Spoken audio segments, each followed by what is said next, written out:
ശിവഗിരിയിൽ ഇപ്പോൾ തീർത്ഥാടന കാലമാണ്. കേരളത്തിൻ്റെ വിവിധ സ്ഥലങ്ങളിൽ നിന്ന് ശ്രീനാരായണീയ ഭക്തർ പീതപതാകയും പീതവസ്ത്രവും അണിഞ്ഞ് പദയാത്രയായി ശിവഗിരിയിലേക്കെത്തുന്ന കാഴ്ചയാണ് കാണുന്നത്. ഇത് ശ്രീനാരായണ ഗുരുവിൻ്റെ പ്രതിമയടങ്ങിയ രഥമാണ്.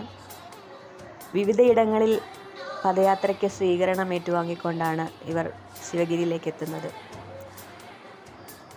ഈ പൊരിഞ്ഞ വെയിലത്തും ഇതുപോലെ പദയാത്രയായി പോകുമ്പോൾ പലർക്കും ക്ഷീണമകറ്റാൻ പലയിടങ്ങളിലും സ്വീകരണങ്ങളും അതുപോലെ ദാഹമകറ്റാൻ വെള്ളവും ഭക്ഷണവും ഒക്കെ കരുതി കാത്തിരിക്കുന്ന ശ്രീനാരായണ ഭക്തരുമുണ്ട്.